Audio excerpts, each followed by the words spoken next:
আসসালামু আলাইকুম। সবার আগে বাংলাদেশ খবর থেকে সাধারণ মানুষের মতামত জানতে তরিকুল ভাই, আপনার জনাব তারেক রহমান, বিএনপির চেয়ারপারসন জনাব তারেক রহমান 11 তারিখে জাতীয় নির্বাচন উপলক্ষে উনি সফরে বের হবেন।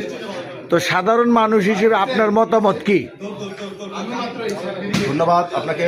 সবার আগে বাংলাদেশ, ইনশাল্লাহ আমাদের কিছু দেশের প্রতি বা আমাদের নেতা বর্তমান জনাব তারেক রহমানের কাছে কিছু চাওয়া পাওয়া থাকবে ইনশাল্লাহ।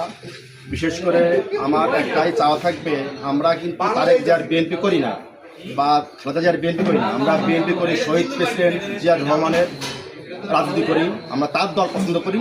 আমরা সেই আশা ব্যক্ত রেখে আমরা আগামীতে যে সরকার ক্ষমতায় দেখতে চাই ইনশাল্লাহ তারেক জিয়ার হাত ধরে আমাদের দেশ অনেক এগিয়ে যাবে। আমরা সেইভাবে ইনশাল্লাহ কাজ করব।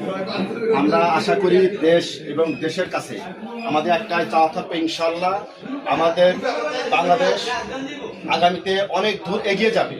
তারেক জিয়ার কাছে আমাদের একটাই চাওয়া থাকবে, আমাদের দেশ যেন সুন্দর করে এগিয়ে যাক, পরিচালনা করা হোক। বিশেষ করে আমাদের চাওয়া পাওয়া থাকবে আইন প্রশাসন থাকবে একদম নিরপেক্ষ। আমাদের এটাই চাওয়া থাকবে তারেক জিয়ার কাছে, আমাদের বাংলাদেশ যেন সুন্দরভাবে পরিচালনা করা হয়, যেভাবে শহীদ প্রেসিডেন্ট জিয়াউর রহমান দেশটাকে পরিচালনা করেছে।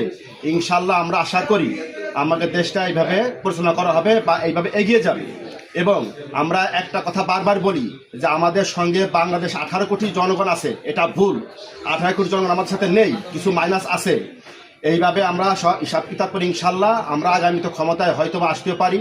তাই দেশ এবং দেশের জনগণের কাছে একটা চাওয়া থাকবে, আসুন জিয়াউর রহমানের নেতৃত্বে তার পরিচালনায় যেভাবে দেশটা এগিয়ে গিয়েছিল ইনশাল্লাহ আগামীতে এভাবে এগিয়ে যাবে তারেক জিয়ার হাত ধরে, আমরা এটা আশা করি। ধন্যবাদ, সবাই ভালো থাকবেন। আল্লাহ হাফেজ। বাংলাদেশ জিন্দাবাদ, বাংলাদেশ জাতীয়তাবাদী শ্রমিক দল জিন্দাবাদ। আল্লাহ হাফেজ। ধন্যবাদ আপনাকে। Thank you.